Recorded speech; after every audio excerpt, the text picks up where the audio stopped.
From today onwards, all of you are within the reach of my voice. We stop talking the language of employment. Come on. Stop talking the language of employment. Who wants to be employed?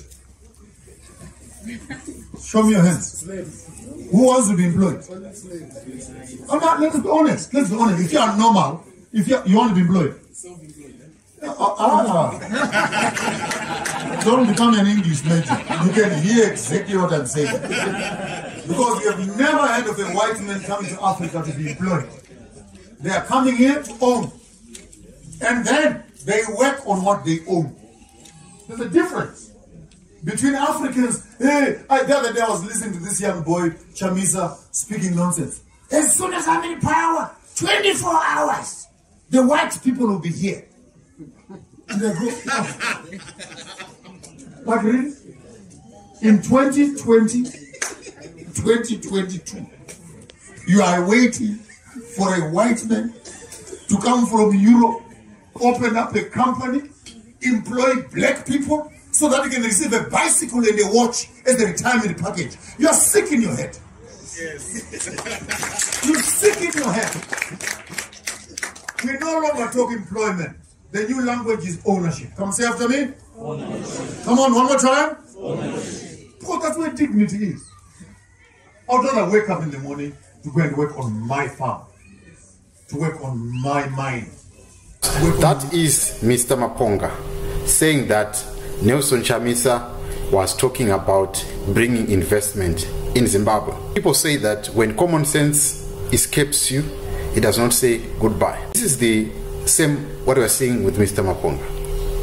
Right. The first thing that you must understand that it's not everyone that is going to become a business person. It's not everyone. It's not everyone that is going to come here. There are a lot of white people that are coming to South Africa to be employed by local companies. I've met a number of them. Right now, I've stopped doing Uber, but there are people that come here to be employed by Uber. There are people that are coming here to be employed by the government of South Africa. They are white people. So that shows you the shallowness of his argument. Yes, it is very important for us to be having business. It's very important for us to be owning our business, but it's not everyone that is going to be an employer. Our psyche is built different. Everywhere around the world, there are people that are going to be employed. Then one of the biggest employer in the world is the government. The government employs a lot of people. They employ soldiers, they employ teachers, they employ doctors, they employ nurses, they employ all these health workers, they employ people who work at the Ministry of Home Affairs, they employ people who work in the government offices, they employ people who work in municipal offices. All these people, they are under the employment of the government. For government to collect taxes, they have to be a revenue officer, and that is form of employment. The president is employed by the people that is leading. So that is employment. You can't talk about ownership to everyone. Yes, a lot of Zimbabweans, as we speak, they have farms, they have places and all of that. But on that farm, you have to employ someone. Even if you don't employ someone at the farm, for you to find a driver that is going to pick up your produce from your farm, that driver has to be employed by someone. For that you have produced, for it to reach a point where it's going to be sold and bring you income, someone has to be employed by the bank for them to disburse that money for it to get into your hands. So that notion of saying that I want to be an owner, we can't all be owners, otherwise nobody's going to work for anybody. You understand? Let's now come to the issue of bringing investors. Chamisa, when he was talking about investment, it's the same with the re-engagement mantra. Zimbabwe is open for business. What is it that the same man is saying Zimbabwe is open for business, but the same man is saying Chamisa must not bring business? Are they not talking the same language? But the only difference is that when it's being spoken by Idi Mnangagwa, then it becomes sense, but when it's being spoken by Nelson Chamisa, it doesn't make sense. How many decisions that have been made in terms of business that does not benefit the Zimbabweans? For example, Chiadzwa, investment came and people, they received that investment, but what happened next? Nothing happened in Chiadzwa. The situation in Chiadzwa is still the same. people are still struggling. That's not good investment. Right now, we have something that is on our nose. We are seeing Chinese, they are taking away our marble and they are dragging them in muddy roads. They don't care. That's bad investment.